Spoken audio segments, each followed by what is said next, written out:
ئیسلامی سیاسی دەتوانێت هێزی ناڕزایەتی خەڵک پەرت و بڵاو کات یەکگرتوو نەبێت دەسەڵاتی کوردایەتی لەگەڵ ئیسلامی سیاسیە تاوکەری یەکتر دین لە دەوڵەت جیا بێتەوە.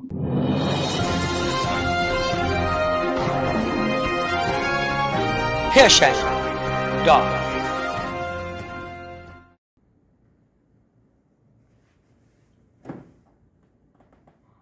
کۆمەلگای کوردستان کۆمەلگایەکی مۆدێرنە، ئەوەی کە ئەمڕۆ ئەیبینین ڕێک پێچەوانەی ئەسلی کۆمەلگای کوردی. ئەگەر ئێمە بگەڕێنەوە بە ساڵەکانی هەفتاکان هەشتاکان ئەبینین مەسەلەن لەو سەردەما ژنان لە چه ئاستێکا بوون و کۆمەلگا مەسەلەن لە چه ئاستێکا بوو، کۆمەلگا لە ئاستێکا بوو کە مەسەلەن دین وەکو ئەمرێکی تایبەتی بوو بۆ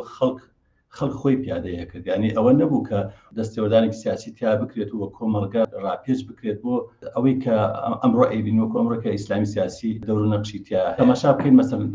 دۆکومنتەکان وێنەکان هەموو ئەوان پێ دەڵێن کە لە ساڵەکانی هەفتاکان و هەشتاکانە کوردستان کۆمەلگایەکی مۆدێرن بووە، کۆمەلگایەکی دەنی بووە، ژن کوشتن نەبوو لەو کاتانە. شتێک کە ئەمڕۆ ئەیبینین ئیسلامی سیاسی باندوێتی بەسەر کۆمەلگا ئەو کاتە ئەوانەمان نەئەبینی. ئەو دەورەی کە ئیسلامی سیاسی ئێستا ئەیبینێت لە کوردستاندا من پێم وایە هەمان ئەو دەورەیە کە کلێسا دەیبینی لە سەدەکانی ناوەڕاستدا کە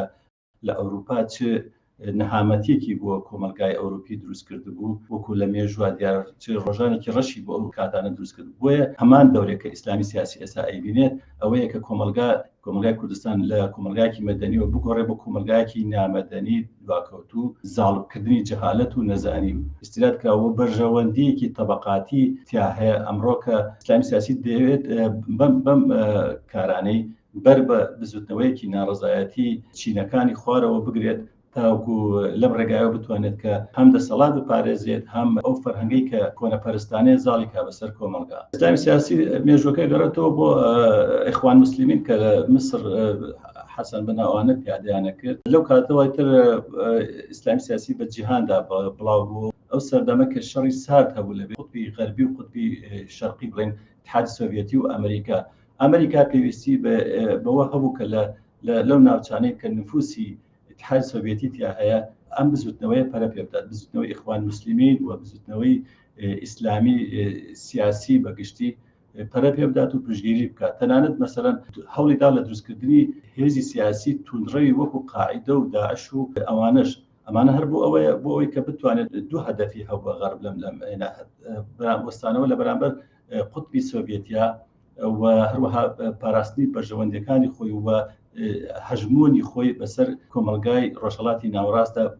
بەم ڕێگایە ئەتوانێت ینی مسەوگەری بکات و کردوشیەتی تا حدێک لە کوردستانیش بەشێکی ئەگەڕێتەوە بۆ ئەو مێژووە کە مەڵەن ئیخوان موسلیمینی لێ دروست بوو لەو کاتانەوە کە تا ئێستا ئەنجا بەدوای هاتنی ئەوە جمهوری ئیسلامی ئێران دۆر و نەخشێکی زۆری هەبووە لە سەرهەڵدانی ئیسلامی سیاسی لە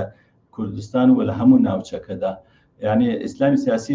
هەم لە ڕێگای جمهوری ئیسلامی ئێرانەوە هەم لە ڕێگای وڵاتانی وەکو سعودیە و قەتەر و ئەوانەوە توانیانە نفوسکەنە ناوێر و هەم لە ڕێگای تورکیا وڵێم لە ڕێگای ئۆردۆغان و دەسەڵاتە ئیسلامیەکەی کە ئەوانە هەموو توانیانە مەسەلەن کاریگەری بکەنە سەر دروستبوونی هێزی ئیخوان موسلیمین یاخود ئیسلامی سیاسی لە کوردستان. بۆ ئەمە پارەیەکی زۆریان بۆ هەڵەڕێژن بۆ ئەوەی کە ئەم کار بکەن. یعنی ئەمە بەرژەوەندێکی گەورەی وڵاتانی دەوروپشتی ناوچەکەی تێدایە و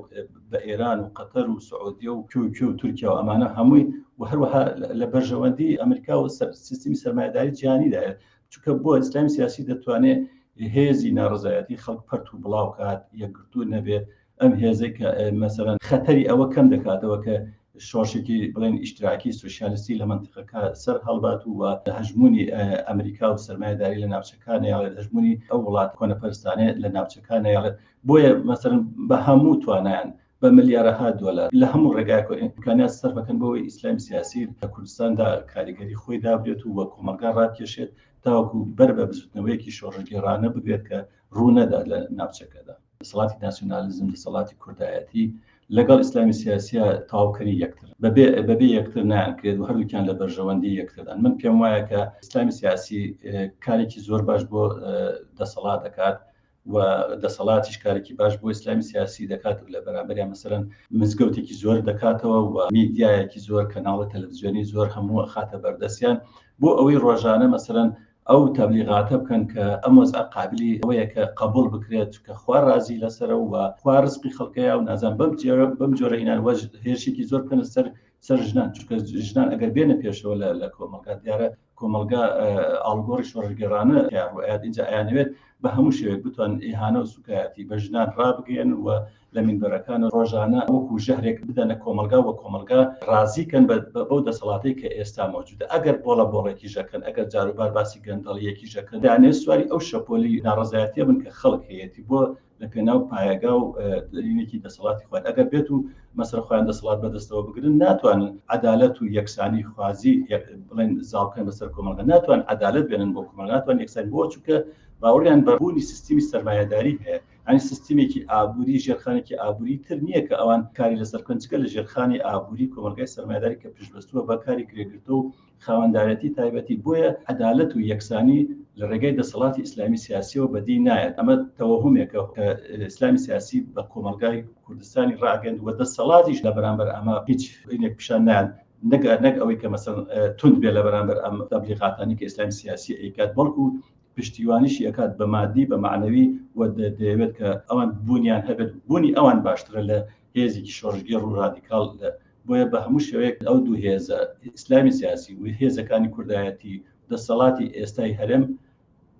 تەواوکەر یەکن پشتیوانی یەکتر دەکەن. خەڵکی کوردستان دەزانێت کە ئیتر لە سایه ئیسلامی سیاسیە ناتوانێت عەدالەت و یەکسانی خوازی بەدی بێنێت، بۆ لەبەرەوەی هێشتا ئەو باوەڕی بەوە هەیە کە سیستمی دەوڵەمەند و فەقیر هەبێت، یان ژێرخانە ئابوووریەکەی کە ئەو باوەڕی پێیەتی هەر سیستمی سەرمایەداریە. بۆ نمونە مەسەڵەن ئێستا ئەوان کاتێک کە باز لەوە کە کۆمەلگای کوردستان کۆمەلگایەکی ئیسلامیە، بەڵام وا تەماشا بکەین مەسەڵەن بگەڕێنەوە بۆ ساڵەکانی حەفتاکان و هەشتاکان، ئایا مەسەڵەن مەسەلەی حیجاب بە نمونە بگرێت، حیجابی ژنان، ئایا کۆمەلگای کوردستان لەو سەردەمانەدا ئەوەندەی ئێستا حیجابیە کرد؟ نەیەکرد. بۆیە کۆمەلگای کوردستان پێم وانە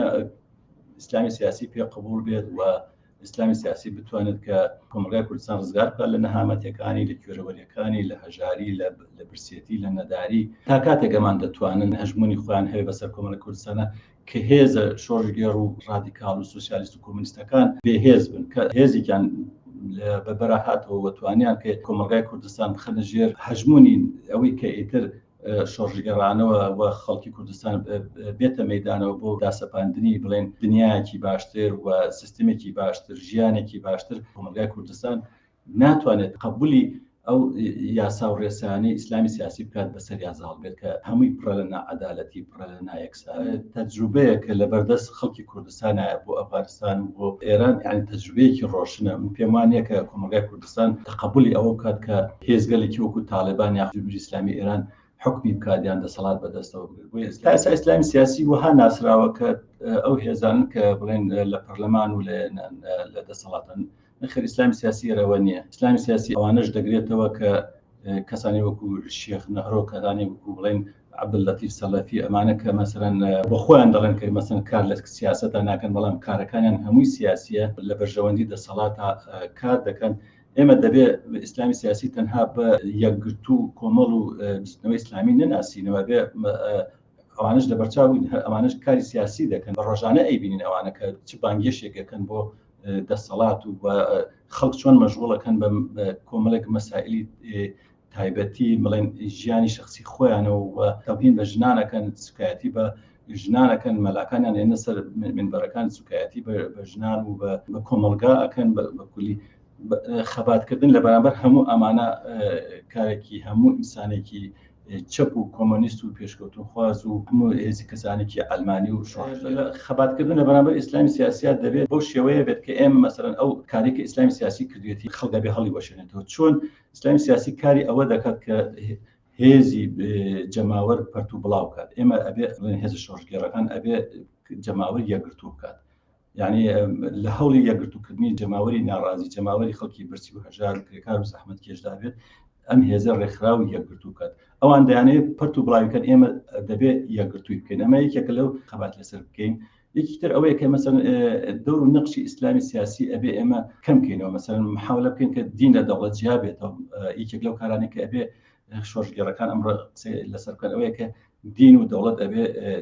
دین ئەبێ ببێتە ئەمریکی تایبەتی خەڵک وە خەڵک ئیجبار نەکرێت کە مەسەڵەن فڵانە دین قبول بکات و فڵانە دین ڕەبس بکاتەوە یان چی، یعنی ئازادیەک بۆ ئینسانەکان بەرقرار کرێت. یعنی یەکێک لە خاڵە سەرەکیەکان ئەوەیە کە بۆ ئازادی دەربڕینی بیرروڕا عقیدە و بەیان مثلا خەبات بکرێت بۆ ئەوەی کە ئەمە بسەپێنرێت بەسەر کۆمەڵگا کە ئەمە بسەپێن بەسەر کۆمەڵ لە قازانجی ئیسلامی سیاسی و ئیسلامی سیاسی پاشەکشەی پێکرێت وەکو ئەوەی کە مەسەلا وتون دین لە دەوڵەت جیابێت، دین لە پەروەردە و خوێندن جیابێت. کارێکە ئەمڕۆ شۆژگەرەکان بیکەن لەم سەردەما بۆ لە بەرامبەر ئیسلامی سیاسی و لابردنی تەگەرە و کۆسپ لە بەردەم خۆیاندا بۆ بەدیێنانی دنیاکی باشتر ئەوەیە کە دین لە دەوڵەت جیابێتەوە و دین ببێتە ئەمریکی تایبەتی خەڵک دین لە پەروەردە و خوێندن جیابێتەوە لانگری مەسەرن کۆمەلگایەکی سیکۆلار و علمانی بکرێت و کار بۆ ئەو کرد کە هەموو کەسێک ئازاد و ئازادی بە قید و شەرتی بیرروڕا و عقیدە و بەیان ڕابگەێنرێت و ببێتە یاسا و لەو دەستورا کە حاکمە ئیتر زاڵ بکرێت بەسەر کۆمەلگادا. ئەمە مەسەلێکێکە لە ڕوکنە ئەساسیەکانی خەبات لە دژی ئیسلامی سیاسی. ئێمە مەسەرەن خەبات ناکەین لەبەرەوەی کە دین لە ذهن و بیری خەڵکە بسڕینەوە، نه، ئێمە ئەبێ خەباتکەین خەڵک ئازاد بێت لە دەربڕینی بیرباوەڕی خۆی هەر دینێکی هەبێ یان نەیبێت یانە. ئەمە یەکێکە لەو کارانی کە ئێمە ئەیکەین لە مەسەل ئەبێ بیکەین لە بەرامبەر ئیسلامی سیاسی. ئیسلامی سیاسی دەیەوێت دین دەوڵەت جیان نەبێت، یاسا و دەستور و شریعەت بزاڵ بێ بەسەر دەوڵەتە کە ئەمە مەسەلەن کشرکردنی مافی ئەوانی ترە کە غیرە دینن یان لە دینێکی ترن تا کۆمەلگا لەم ئاستەنانی لە بەردەما لا نەبرێت لە نەهامەتەکان لە کوێرەوەرەکانیشی ڕزگاری نابێت و ئیسلامی سیاسی بەم شێوەیە دەتوانێت پاشەکشەی پێ بکرێت.